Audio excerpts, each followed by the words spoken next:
Olá minha gente, tudo bem com vocês? Então vamos para mais uma etapa, né, do nosso projeto que, gente, eu vou conversar aqui para vocês. Antes, quando eu peguei esse volume 2, comecei a ler, já deu aquela sensação, sabe, de despedida, porque sabemos que no fim do mês estaremos nos despedindo dessa obra maravilhosa, e essa semana foi uma semana assim bem linda. Muito bonita. Mas antes de eu contar sobre nossa primeira semana desse segundo tomo, vocês viram, né, que eu já postei, e vou deixar aqui nos cards, nosso próximo projeto, que será, como vocês viram aí, Grande Sertão Veredas. E, gente, estou bem ansioso, vejam lá o vídeo e vocês vão entender mais ou menos como será nosso projeto. Mas vamos voltar aqui para o Victor Hugo, porque ainda tem muita coisa para a gente discutir. Essa semana, como podemos ver aí, a Cosette desabrochou, né, como o próprio Victor Hugo disse em um capítulo aqui, que ele, inclusive ele intitulou, né, A Rosa Desabrochou. É bem interessante isso, porque a Cosette aqui, ela já está passando dessa fase, né, da infância para a fase adolescência, adulta, e achei muito bonito essas partes aqui que o Victor Hugo trouxe para nos refletir. Mas o livro, exatamente, esse segundo tomo, começa com umas coisas muito conflitantes, que o Victor Hugo começa a contar umas histórias aqui que, quando eu comecei a ler, não fazia sentido algum, mas depois fui tomando ali a par de tudo. Ele simplesmente estava ali comentando sobre os reis, né, a dominação toda que acontecendo ali, faz meio um apanhado político, histórico, das dominações que estavam ocorrendo ali na França, naqueles meados pós-revolução, e conta também um pouquinho antes da revolução, como se sucedeu aquilo, a insatisfação das pessoas, a questão também da democracia, enfim. Tem muita coisa interessante aqui, e uma coisa que mais me chamou a atenção nesse ponto todo foi a questão do direito. Ele fala muito do direito, que ele diz assim, marquei até duas partes aqui para ler para vocês, que ele diz assim: o direito arrastando os fatos, daí o brilho da Revolução de 1830. Daí também a sua calma. O direito que triunfa não tem necessidade alguma de violência. O direito é a verdade e a justiça. Ele fala aqui, né, do direito, que o direito, se você tem direito pelas determinadas coisas, não há por que ter violência. Aquilo está predestinado, aquilo está escrito. Ele fala muito isso, enfatiza muito a questão do direito. Tem outra parte aqui bem interessante sobre essa parte do direito, que ele diz assim: essa luta entre o fato e o direito trava-se desde as origens das sociedades. Termina o duelo. Amalga a ideia pura com a realidade humana. Fazer o direito penetrar pacificamente nos acontecimentos e vice-versa, eis a missão dos sábios. Achei muito tocante isso, sobretudo para nos refletir, né, para refletir sobre essas questões todas do direito, das pessoas ali, sobretudo dessas pessoas pobres ali que, como a gente sabe, que está bem característico aqui no livro, que o Victor Hugo não deixa nós esquecermos disso, que os pobres trabalham para manter a realeza, a burguesia, né? Inclusive ele fala sobre a burguesia, diz assim, ó: quiseram a todo custo transformar a burguesia em classe. A burguesia é simplesmente a opção contente de um povo. O burguês é o homem que arranjou tempo para se sentar. Uma cadeira não é uma casta. O que ele fala, né? Que a burguesia estava tomando conta ali, e era como se fosse uma classe, e estava dominando tudo ali na França e maltratando, né, as pessoas.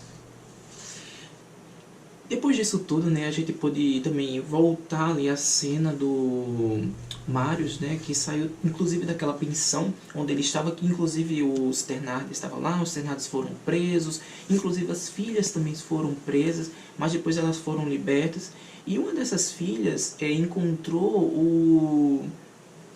o Marius, né, que ela tinha prometido a ele, que era a Eponine, né, uma dessas filhas dos Thénardier, dizendo que encontrou o tão famoso endereço que ele queria tanto na vida, que era o endereço da Cosette. E achei muito interessante isso, porque era como se ela tivesse uma dívida ali com ele, E ela foi lá, encontrou porque ela tava, primeiro ela estava procurando o Marius e não estava encontrando. Mas aí ela encontra numa praça que ele sempre está indo, que é inclusive essa praça das cotovias, que foi o que ele pensou, né? Quando ele soube do nome real da Cosette, lá naquela confusão toda que a gente já sabe naquela pensão. Então ele dizendo, o nome dela não é Úrsula, que ele estava pensando, mas sim a Cotovia. E ele estava sempre indo nesse lugar e encontra a Eponine começa a contar sobre que encontrou o lugar onde essa menina estava, junto com esse homem, que é o Jean Valjean e a Cosette, mas ele pediu encarecidamente que a Eponine que não contasse para os pais, para o pai, né, sobretudo o Thénardier, o Sr. Thénardier, que não contasse o endereço, porque ele sabia do que iria acontecer, então ele precaveu-se aquilo. Contramão também tem a história, um pouco da história do Javert, né, que ele conta aí as peripécias do Javert, das coisas que ele andou fazendo e que ele estava inclusive procurando esse advogado que é o Marius para tirar satisfação do que estava acontecendo ali, porque ele queria saber que confusão toda era aquela, porque sabemos que o próprio Marius foi lá denunciar essa questão toda que iria acontecer ali naquela pensão entre os Thénardiers e o senhor Jean Valjean. Mas enfim, né? Depois disso ele começa a buscar o paradeiro, né, da Cosette. Ele encontra, e aí ele encontra ela cada vez mais bonita, inclusive sobre essa questão da beleza, gente. Achei muito interessante que a Cosette ela sempre ela evitava, né, olhar no espelho, e ela olhava pro espelho dizendo, sou feia e tal, mas o Jean Valjean já estava assim percebendo que aquela menina estava desabrochando, aquela flor estava desabrochando, que vem aí a história da flor desabrochar, né, que a Cosette estava ficando cada vez mais bonita e que ele estava preocupado com isso. Inclusive a governanta ali que foi junto com o Jean Valjean e a Cosette para a casa lá que o Jean Valjean alugou, também estava achando ela bonita. Nessa casa que eles estavam, aliás, ele tem 3 casas, né? Porque era uma coisa que ele meio que se despistava, algo que ele encontrou uma saída para que não levantasse suspeita entre a figura dele, né? Ele saiu, como a gente sabe, ele saiu do convento, não por ter acontecido algo muito grave lá, mas por ter acontecido algo que ele começou a pensar, a refletir, que a Cosette não poderia ficar ali enclausurada para sempre. Aliás, ela não se permitia, aliás, ele não se permitia que aquilo acontecesse. Ele, tudo bem, poderia ficar enclausurado, mas ela tinha uma vida toda para frente. Ele até tem um momento que ele conta aqui, que ele estava se sentindo meio culpado, estava meio se culpando. Aliás, ele iria se culpar se um dia chegasse no futuro e a Cosette começasse a dizer a ele que não era aquilo que ela queria para a vida dela, se enclausurar e virar uma religiosa, trancada ali naquele convento. Então ele queria que a Cosette conhecesse o mundo, conhecesse a liberdade, conhecesse o outro lado, o lado de uma mulher, o lado de ter um homem, uma família, e ele queria que isso acontecesse realmente. Então ele decidiu sair junto com a Cosette e foi para uma casa, alugou uma casa e estão vivendo muito bem lá. E nessa casa que o Marius descobriu onde aí ele vai começar a seguir os passos da Cosette. E eu achei muito interessante porque agora que a Cosette ela tá também desconfiada que ela é bonita, é muito engraçado essa parte aqui, porque o que a gente percebe nesses fatos aí? Que a gente vê a mudança da Cosette e o quanto ela está se tornando mulher, está se tornando uma menina assim, linda, e ela está vendo que pode ser uma mulher também da sociedade, uma mulher bela como aquelas mulheres parisienses. E eu achei muito bonito isso. E aí o Marius começa a ver ela de uma forma muito diferente. Inclusive ela já desconfiava dessa observação do Marius com ela. E os dois se olham e parece que tem aquele amor à primeira vista. E tem uma parte muito importante nessa primeira semana desse segundo volume, é que eles dois, quando os olhares deles se encontram, parece que é algo que já está predestinado. Vocês sentiram a mesma coisa? Parece que é algo que eles já estavam predestinados para aquele futuro, que quando eles se olharam, parece que raios saíram daqueles olhares e algo muito forte entre eles dois. Foi um sentimento mútuo ali que surgiu, né? E que ela se apaixonou ali por ele, ele também. Foi assim, uma troca de olhares assim, avassalador. Eu achei muito bonito isso, e a forma como o Victor Hugo traz isso é muito interessante. E com isso a gente pode observar simplesmente como era os namoricos, né? Os namoros e as paixões ali naquela época. Achei muito interessante. Era algo muito tinha uns medos, né? Tudo com muito medo, com muito anseio também, e também o desejo de descobrir mais um pouco do outro, e ficaram naqueles olhares somente, nada mais. Mas a Cosette começou a se vestir melhor, até porque ela recebeu críticas na rua sobre isso, e ela começou a se vestir melhor. Ela mesmo melhorou a autoestima dela com essa questão de se achar mais bonita, que ela até se espantou. Não, não sou tão bonita assim. Mas ela olha pro espelho e realmente, de fato, ela se acha mais bonita. E achei muito bonito isso. E nesses olhares, todos os dias ali entre Marius e Cosette na praça, indo e vindo, Marius olhando, o Jean Valjean começa a desconfiar disso. Inclusive ele fica com muito, podemos dizer, ciúmes. Mas não, gente, vocês perceberam ali também que é aquele sentimento de proteção do pai. Ele é o pai dela, né? Então aquele sentimento de proteção, e ele sente todo aquele, né, aquele fervor entre aqueles jovens, e ele fica meio cauteloso e com medo. Então ele meio que fica muito perturbado. Inclusive ele se afasta ali, ele sai e vai para outra casa dele, né, que ele tem 3 casas, e tenta afastar a Cosette de Marius. E Marius desaparece aí, a gente não sabe para onde ele foi. E então a Cosette começa a definhar, fica doente, fica pálida, e ele começa a observar aquele sofrimento daquela menina, e ele sabe que o sofrimento dela é por causa de um homem, é por causa daquele menino, daquele namoro ali, daquele namoro que não ocorreu, né?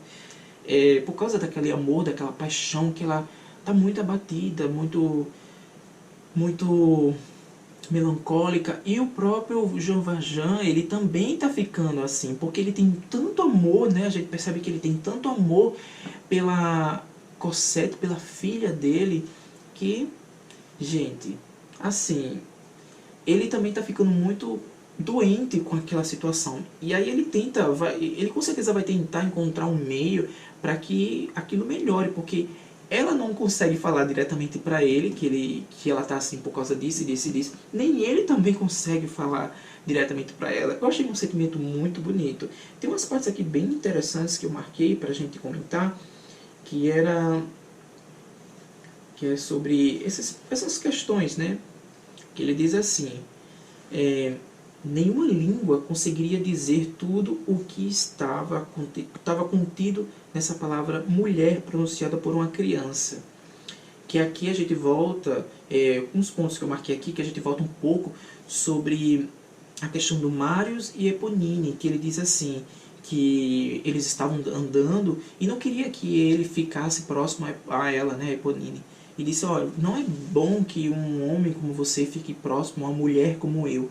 E essa palavra mulher chocou muito o Marius, de uma forma assim muito forte, porque o sentido ali de mulher seria uma mulher qualquer, não. E ali era uma criança praticamente, né? Uma criança, mas como a gente sabe, a Eponine estava sozinha, os pais tinham sido presos, então a mulher ali da sociedade, sozinha, e ela já teria que, uma criança que já teria que se sentir ali uma mulher também, porque ela teria que agora se sustentar, buscar sozinha tudo no mundo, estava sozinha, né? Então ela teria que virar adulta, teria que virar uma mulher. Achei muito interessante isso. Tem passagens aqui muito fortes, né? Muito interessantes dessa questão das filhas dos Thénardier que ficaram soltas aí, né? Muito, muito triste. Não sabemos aí o que, vai acontecer com elas, mas enfim.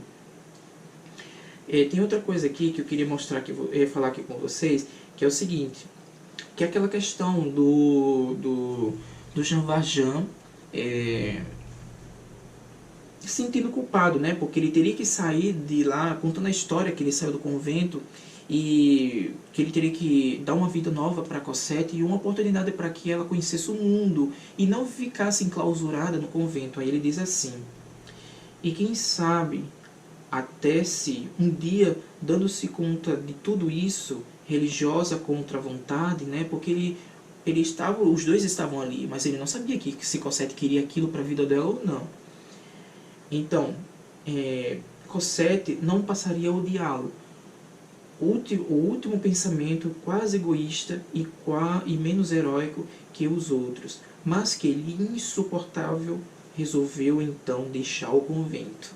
Era essa questão mesmo que eu disse a vocês, que é essa questão da Cosette, do Jean Valjean não saber realmente se a Cosette queria aquilo para a vida dela, então ele resolveu dar outra oportunidade e ver o que ela resolveria para a vida dela, conhecer um novo mundo, né? Porque se ela ficasse ali enclausurada, como eu já falei, ela poderia no futuro odiá-lo, né? Dizendo: olha, não era isso que eu queria para minha vida, você me deixou aqui presa e não sei o que e tal. E foi bem interessante esse pensamento dele, gostei bastante. E, gente, é isso. Eu espero que vocês tenham gostado dessa semana. Eu tô gostando bastante, tô sentindo aquela sensação de despedida já.